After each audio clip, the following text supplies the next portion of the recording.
Hey, it's Dave from Southgate Travel. Today we're going to talk about alternatives to U.S. travel for Canadians.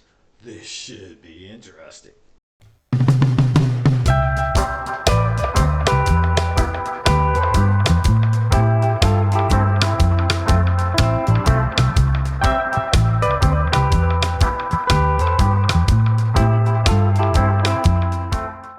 So, let me preface this.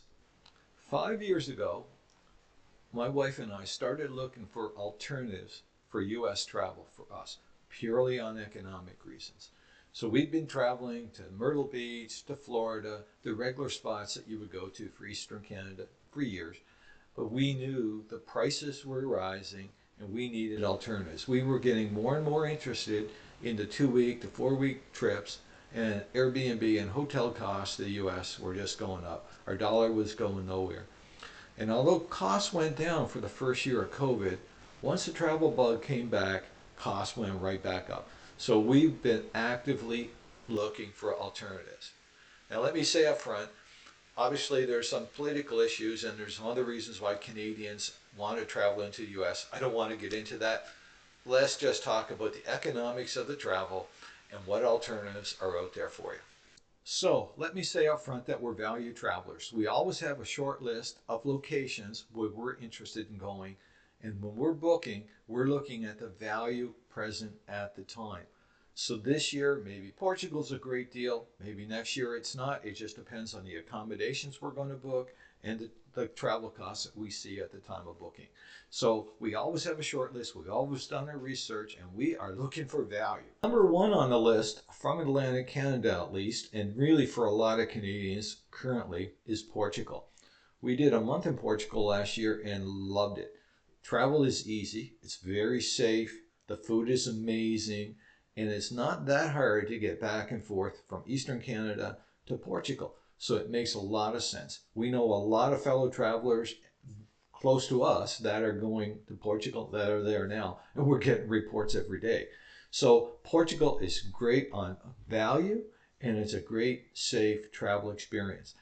The only downside to Portugal is in the winter in Atlantic Canada, we want to escape the cold. And Portugal is warmer than here, but not that much. So when we were there last March, really for the month of March, we found it somewhat cold and rainy. I think it was unseasonably cold, but it's not shorts and t-shirt weather by any means. February, March, you really can't depend on it. It's a lot better than it is out here. I never had to shovel a driveway there, but it can be cooler, so just keep that in mind. Number two on our list is good old Mexico. We've been to Mexico probably 4 times in the last 5 years and enjoyed every trip. Never really had a bad experience other than some flight problems returning to Halifax because of storms that had nothing to do with Mexico. That was the weather in Halifax. So we've had some great experiences. The costs are very competitive for the direct flights from Halifax, direct flights from Toronto, and that you really can't beat Mexico. We've done a lot of the areas in the Maya Peninsula and really, really like it. And the one thing I would say, there are some areas there where you'll get a very US-like travel experience. And by the way, I mean that is if you're a golfer and you want to be in a golf resort in an upscale community that you would get in, say, Myrtle Beach or Florida, that is available there in Mexico. We visited a community called Acumel, which is between Playa del Carmen and Tulum, and it is very US like. When you drive through there, it is very US like. Downside is you got to rent a car. As value travelers, a car rental is a significant bump in our expenses, but if you want golf and you want to be in a community like that, that place makes a lot of sense. If you're looking for beaches in Mexico, Playa del Carmen, Cancun, and Tulum, you really can't beat them. The downsides, I guess, is a lot of people are afraid to go to Mexico. We had no problems. My suggestion is if you're, quote, afraid of Mexico, maybe go and book an all-inclusive where you're not going to be off the resort and get comfortable in Mexico. Get a little comfortable with the experience, with the food, and whatever. You can always venture out for an hour and see what's around the corner. And actually, Playa del Carmen, a place like that, would be ideal because you can walk up the Fifth Avenue. There's a lot of like very tourist-oriented kind of places close by that are very safe, especially during the day and early evening. You shouldn't have a problem in those areas. The next place on our list is the Dominican Republic. We've had a lot of good travel adventures in the Dominican. More specifically, the North Shore Dominican Republic, Puerto Plata, Socía, Cabarete, and Playa Encuentro. They're beautiful. We are not surfers, but we love the surf community. We love the vibe. We just love the experience there. The safety, we really didn't have a safety problem.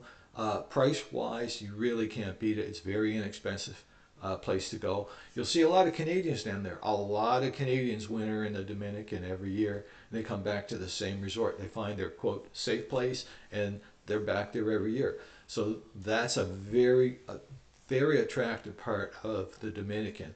The biggest downside, surprisingly, is food. If you're used to maybe Mexico or Portugal, you're not going to find the food as attractive. You'll have to seek out and find those better places that you want to be. When we stayed at Ocean Palms Residences, there were Canadians that every weekend they would go into Sicily or some of the other communities where they knew there were some really nice restaurants, and they would go to those places. So really the downside is probably going to be food. If you're staying at an Airbnb and you plan on doing a lot of the cooking yourself, it's less of an issue because you're going to be responsible for the food. Grocery stores are close by. I found the grocery stores the quality wasn't as good sometimes on some items like meat, that kind of stuff, not what we're used to in Canada. But that being said, the chicken, the fruits and vegetables are top notch. So there are some upsides to that area. So there's two areas that we haven't been yet, but they're on our have researched shortlist. And I wouldn't be surprised if we'll be to one or both of these probably within the next year. The number one is Cuba. Cuba is like a very interesting place to me. I would love to do some photo tours of Havana and stay in the resorts nearby. So that's on our short list. I wouldn't be surprised we'll be there.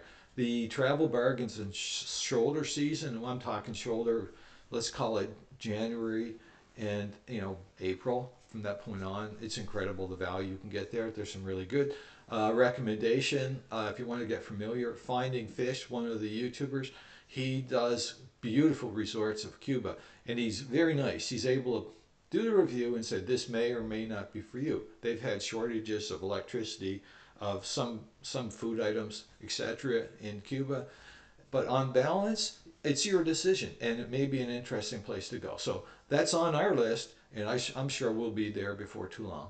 The final place that's on our kind of short list, constantly research, is going to be Costa Rica. And it's really a matter of the flights and the accommodation combination that just hasn't gelled for us. I'm sure it will one day. We've done our research. We know what we want to do there. It's just a matter of when that package comes together.